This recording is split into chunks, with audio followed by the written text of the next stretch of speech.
Hello students, welcome to all of you in LST Maths. Dear students, today we are going to start unit number 3rd, that is a pair of linear equations in two variables. Okay, so without wasting time, let's start.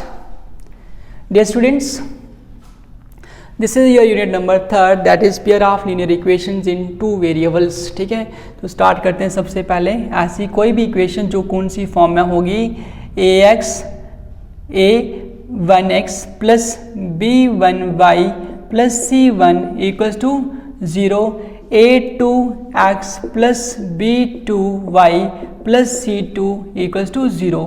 इस form में अगर आपको two equations दिखाई दे रही हैं तो इनको क्या बोलेंगे, pair of linear equations in two variables. Pair means two equations. ठीक है, लीनियर मीन्स यहाँ पे जो भी x एंड y वेरिएबल्स रहेंगे उनकी पावर जो है वो 1 होगी. एंड टू वेरिएबल्स मीन्स यहाँ पे आपको टू वेरिएबल्स देखने को मिलेंगे. Here in these two equations जहाँ पे आपके पास a1 not equals to 0, a2 कभी भी 0 नहीं हो सकता, b1 not equals to 0, b2 not equals to 0. Means a1 b1 a2 b2 की वैल्यूज़ जो है वो 0 नहीं हो सकती हैं, क्योंकि अगर ये 0 होते हैं तब उस केस में क्या होगा कि वेरिएबल जो है वो 2 नहीं बचेंगे बल्कि एक वेरिएबल है. सपोज कर लेते हैं यहाँ पे a1 0 हो जाए तो ये होल टर्म 0 हो जाएगी, तो इसको आप टू वेरिएबल में, फर्स्ट वाले को फिर टू वेरिएबल में नहीं बोल पाएंगे. एग्जाम्पल ले लेते हैं. ठीक है, जैसे एग्जाम्पल के तौर पर हमारे पास इक्वेशन है 4x plus 3y plus 2 equals to 0 और यहाँ पे है x plus Y plus 1 equals to 0. ये टू इक्वेशंस को हम कलेक्टिवली बोलेंगे pair of linear equations in two variables. ठीक है, now the question is how to solve these two equations, that is a pair of linear equations को solve कैसे करना है. डियर स्टूडेंट्स, सॉल्व करने का मतलब ये हुआ कि वेरिएबल्स की वैल्यू निकालनी, मीन्स उनके सोल्यूशंस फाइंड करने. ओके, तो किसी भी इक्वेशंस के सोल्यूशंस क्या होते हैं, मीन्स वेरिएबल्स की वो वैल्यू, ठीक है, जो इक्वेशन की लेफ्ट हैंड साइड को राइट हैंड साइड के इक्वल कर दे, उसी वैल्यू को बोलते हैं solution of that equation. Okay, equation may be linear, may be quadratic, may be cubic और may be in one variable, two variable और three variables. But in this unit, ठीक है, यूनिट नंबर 3rd के अंदर हम क्या सीखने वाले हैं, how to solve pair of linear equations in two variables. Okay, तो यहाँ पे methods used to solve pair of linear equations in two variables. सबसे पहले हम यूज करेंगे, यहाँ पे हम मेथड्स को ब्रॉडली डिवाइड कर सकते हैं टू कैटेगरीज में. That is first one is हम बात करते हैं अलजेब्रिक मेथड,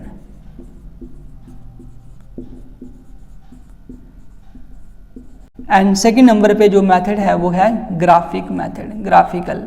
ग्राफिकली भी सॉल्व किया जा सकता है. ठीक है,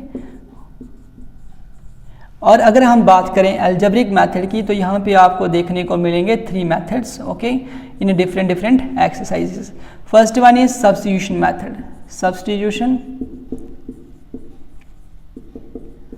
method. Okay, next one is elimination method.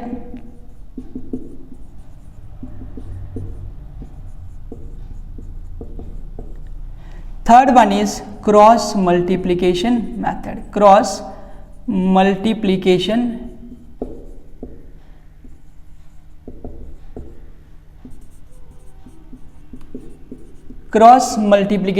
Method. Okay students, after that let's start how to find nature of solution of pair of linear equations in two variables. ठीक है, हम सबसे पहले यहाँ पे देखेंगे कि हमारे पास जो पेयर ऑफ लीनियर इक्वेशंस दी हैं इनको बिना सॉल्व किए हुए हम कैसे पता कर सकते हैं कि इनकी कितने सॉल्यूशंस हैं. मीन इनका यूनिक सॉल्यूशन है, इनफिनाइटली मैनी सॉल्यूशंस हैं या फिर नो सॉल्यूशंस हैं. तो ये आएगा नेचर में. यहाँ पे एक्सप्लेन कर देते हैं इस चीज़ को, नेचर ऑफ सॉल्यूशंस. ठीक है, okay, here we have 3 cases. Case 1 के अंदर हमारे पास इफ़ हम लिख देंगे a1 upon a2 not equals to b1 upon b2. ये A1 B1 C1 A2 B2 C2 की वैल्यूज़ हमें इक्वेशन से मिलती हैं। फॉर एग्जांपल यहाँ पे हमारे पास इक्वेशन है, तो फर्स्ट इक्वेशन से हमें मिलेगा A1 B1 C1 A2 B2 C2। Okay, अब जब हमने कैलकुलेट किया उसके बाद हमें सॉल्व करना है A1 अपान A2, ठीक है, B1 अपान B2 और C1 अपान C2 चेक करना है। फिर क्या होगा, यदि हमारे पास A1 अपान A2 का आंसर B1 अपान B2 के बराबर नहीं आया तो हम लिख देंगे then we get a unique solution. Okay, then we get a unique solution. उसके बाद नेक्स्ट केस में सेकेंड नंबर पे if A1 upon A2 equals to B1 upon B2 but not equals to C1 upon C2, मतलब इसका answer जो है वो इसके इक्वल तो है लेकिन इसके इक्वल नहीं है, तब उस केस में हम लिखेंगे then we get no solution. Okay dear students, ध्यान से समझ लेना आप लोगों ने इसको। उसके बाद थर्ड नंबर पे हमारे पास आ जाता है if A1 divide by A2 equals to B1 upon B2 but equals to C1 upon C2, ठीक है, तब उस केस में हमारे पास कितने सॉल्यूशंस हो जाएंगे, इनफाइनाइटली मैनी सॉल्यूशंस हो जाएंगे, इनफाइनाइटली मैनी सॉल्यूशंस हो जाएंगे। ओके स्टूडेंट्स, तो आई होप कि आपको ये पूरी इंट्रोडक्शन जो है वो अच्छे से समझ आ गई होगी कि हमें इस चैप्टर में करना क्या है। हमें क्या दिया होगा, pair of linear equations in 2 variables दे रखे होंगे और हमें इस चैप्टर का मोटिव यही है कि पेयर ऑफ लीनियर इक्वेशंस को सॉल्व कैसे करना है। फर्स्ट मेथड हमने आपको बताया अलजेब्रिक मेथड, ठीक है, जिसमें आपके पास आ जाते हैं 3 different methods, that is substitution, elimination and cross multiplication method, and second one is graphical method. So dear students, आपको क्या करना है, इस यूनिट के अंदर एक्सरसाइज वाइज जो आपको मेथड्स जो हैं वो देखने को मिलेंगे और इनकी हेल्प से आपको डिफरेंट प्रॉब्लम्स जो हैं, क्वेश्चंस जो हैं वो सॉल्व करने हैं, ठीक है। That's all in this video.